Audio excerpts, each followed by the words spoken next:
Hey, Rocky, watch me pull a rabbit out of my hat.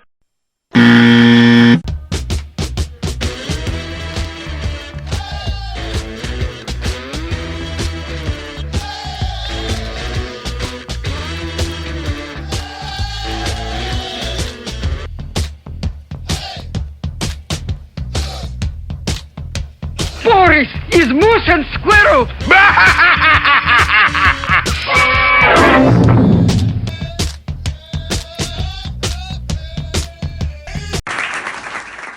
Thanks for watching Mountaineer Rants. It's good to see you. Welcome again. This is Paul and I'm Terry. We're here to give you the wrap-up of the Penn State West Virginia game, a 38-15 loss to Penn State in Happy Valley.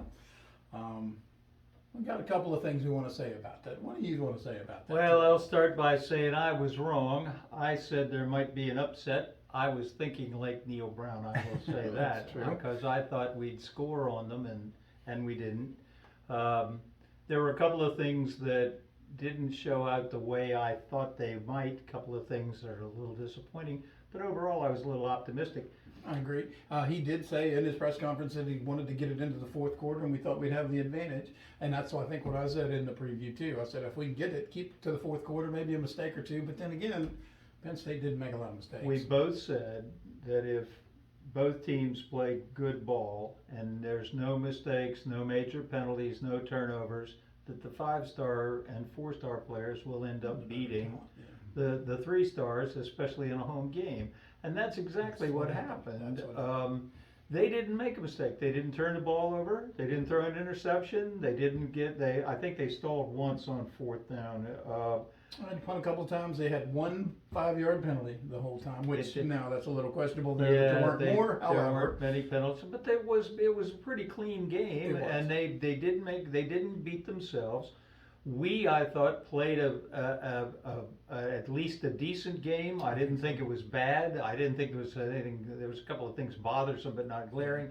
But it wasn't good enough to beat a top 10 team, and that's where we were. I would have, if I were to go down through the grades. Well, I would say I thought our offensive line got an A. Absolutely. I thought our running backs got probably a B. I thought they were fine. I particularly liked Donaldson. I wished we'd have had White, and it turns out he was injured. I would have liked to have had a speedier back to get through the hole. I would have liked to see a little more of Justin Johnson, but that's my little complaint there. We did have Jalen Anderson, but it was mostly CJ. We didn't see Justin Johnson much at all. I would have liked to see the rest of the backfield running in there for a little more speed. I thought our receivers only get a C. I thought Devin looked pretty good. Devin Carter played pretty good.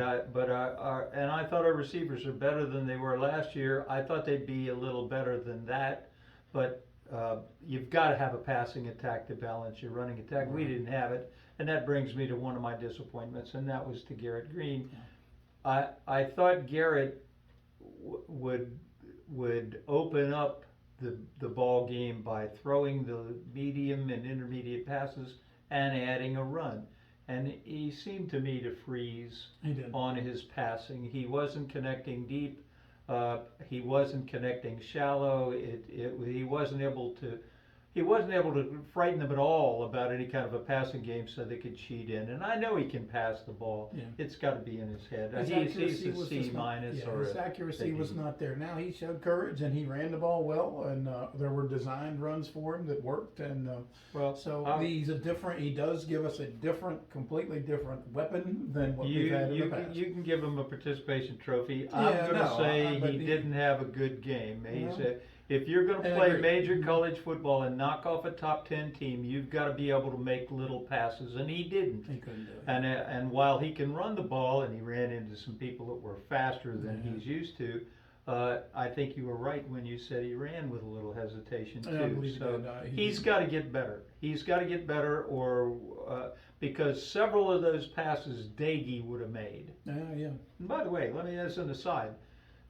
Neil Brown took Daggy and managed to win 6 or 8 games a year with what is a below average quarterback with no deep threat at all, and we didn't have a lot of great receivers and we didn't have a lot of great running backs. he got the most out of the quarterback that he could. He's got to do the same with this boy now. He will. You'll see him get better, I believe. I think he needs to be a little more confident. I don't know how confident he was going in there. I mean, he didn't really get caught up in the moment, but he didn't make a lot of mistakes. He didn't throw the ball away. Plus. He didn't have the procedures. He didn't, so I'll give him that. He didn't lose the game for us. Right. He just didn't win it. Right. On the defensive side, I thought our defensive line did an excellent job. This is supposed to be 2 NFL quality running backs. Yeah. I thought our linebacker lineman too. That one tackle they think is going to be top 10. So this is a really good team we played. Just so in case you didn't, I heard said that before. Pound for pound, man for man, they were facing as good of players as they're going to see all year, and the defensive line did their job. So did the linebackers. And we were worried about the weak side linebacker and the middle linebacker. It turned out they switched it. Yeah, they put Kobo at the will side. At the will. Lathan played in the Mike, which was fine. It worked out great. I thought the defensive backs are still below average. Need work. They're not as bad as last year. Last year they were horrible.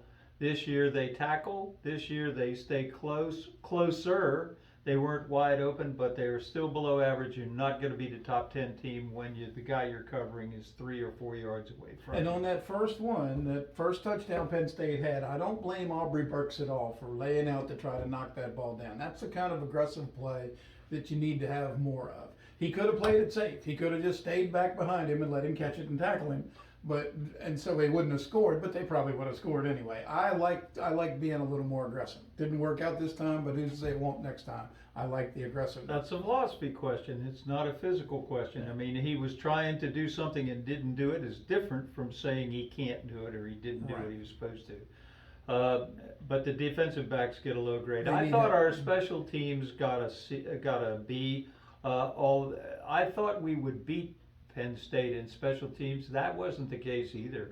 Penn State's kickoffs, every last one of them went in the end zone. I don't know if they even went in the end zone. They went over the end zone. I never even saw the football. You'd see him kick it, and then it was gone. And we didn't even anyway. So they our coaches and me disagree on a couple of these things. One of the things they like is hang times so that people can get down there and on. But I think there's nothing better than kicking the ball the hell out of the end zone. Agreed. There's no return. Agreed. They did it every time. Yeah. We did it most of the time. Our punts weren't bad, but I was counting on us to beat them on special teams, and in my head, we were going to have a ball control, run out the clock, run first, grind it out kind of a game where field position mattered. Clearly, that's not what the coach was doing. So because the coach didn't do what I would have done, I'm going to give him a C, maybe a C minus. I understand what he was trying to do. It didn't work, so I get away with that. On special teams, well, just one thing to go back to that real quick. They did miss 2 field goals, and some people may say that because of some of the push we were getting made him shank both of those because we were getting, I don't know, maybe that's part of it. I'm not going to give too credit, but he promptly took him out. The next guy made field goals and extra points. So, so there is that on special teams. I'm going to say that probably about a C grade for Neil Brown too. A couple times it just seemed like we could run the football and move the football on him on the ground. But it seemed like we went away from that too much. And then on 4th and 1 or 2 or 3, and he got Nico in there on his first play that he was in with that silly thing where he put Green in motion. I know what he was trying to do, but don't run that play on 4th down. But I didn't like that call at all. But personally, I would have been a lot more conservative in my game plan going in there. Let's talk about the philosophy, because that's a good point. Because Neil said in the post game that it's pretty obvious to me he was going to be reckless. He went for it on 4th down 6 times. And he was running trick plays, and he was throwing the ball deep on 1st downs. And there was actually people that thought he should be more wide open, but he clearly went into the game playing wide open. Okay, his goal was, it seems to me, get ahead, shake up Aller, wait for Aller and Penn State to make some mistakes, keep them off balance. Right. We couldn't do that. But I understand and he was consistent with that. Yeah. I didn't think he was going to do that. I'm not sure I would have, but that's why I'm giving him a C. But He went for it on 6 times on 4th down. I thought he threw on 1st down more often than he should have. I thought if you, with a solid running attack, get 3 or 4 yards on 1st down. Now you've got 2nd and 6, 2nd and 7. You can either throw or run. They don't know what's coming. If you miss on that pass on 1st down, they know passes are coming. They rush our quarterback, and he couldn't get by people. That's my philosophy. I thought there were too many trick plays. I'm not sure what that Kansas City ring around the rosy thing was about. I'd like to think there's a 2-point play, so that's a little different. But go ahead. I'd like to think what he's doing is he's trying to put together camaraderie with the team, and they like trick plays, and good for him on that. And if he's doing that and this is helping down the road, I'm all in favor of that. On philosophy-wise, defensively now, he did just exactly what he said. And how many times Penn State played last year where those 2 running backs dominated the other team, running the football and pounding it at him, and Brown went in and said, I'm not going to let those 2 running backs beat me. I'm going to make this first-time starter quarterback beat me. Well, he did. he was as good as advertised, probably better than what I thought he was going to be. Yeah. He didn't make mistakes. He didn't throw it into coverage. He got 1 tip that Bishop should have picked off, and he did throw 1 to Bishop in the end zone he should have intercepted.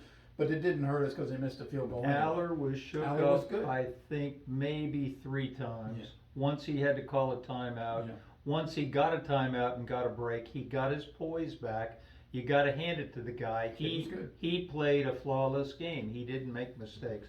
I thought offensively, we should have gone to the tight ends more. I've got a thing for going to the tight ends, and we have tight end that can catch it. Cole Taylor's a weapon, and we need to use him more a lot more this year. I thought offensively, if you've got Garrett Green, run a doggone option or play action pass. Have him go not just up and back towards the line, but right and left, so that they have to sprint out, and let him throw on the run. Now, in this case, he wasn't able to do that well. But I would have done that more, and I would have slowed down that rush, not with screen passes, but with draw plays. Shades of Don Nalen. I don't know that Garrett Green can throw the ball very well while he's on the run. I think that's why we don't do a moving pocket so much. I think he's much better throwing the ball from. Then we're going to be forever limited if we've got a quarterback that can't throw deep and can't throw on the run. Well, he can do it. It's just not what he's strong at. And when you're going against the top 10 team in their ballpark, first game of the season, let's not get our guy to do something he's not real good at. I've seen him do it in practice. I've seen him do it, and by the way, spring games. It's spring games. I think you're going to see the biggest contrast a football team can see on the road against a top 10 team in front of 106,000 screaming adversaries. Next week it'll be at home against the weakest team on your schedule with the whatever 70,000 pro. So you're the biggest contrast you could possibly see. Overall, I thought the good news was we can run the ball. I think the good news is we can pass the short and intermediate passes. We just got to get that kid relaxed enough to where he can do it. I know he can. The bad news is when we start to play the Big 12, they're going to throw the ball downfield more than Aller did, and our defensive backs are going to have to improve, or we're going to have a problem. But the other good news is there were no mistakes. We didn't have major penalties. We didn't have we didn't have a single turnover or fumble against a very good team. Agreed. Be with us next time when we preview the Duquesne Dukes coming into Morgantown. That was a pretty good show. I thought what you said was pretty good. Yeah, I don't listen to a lot of what you say. But well, you should listen. You don't know what you're talking. I want to get rid of Green. What are you talking about? Get rid of Green.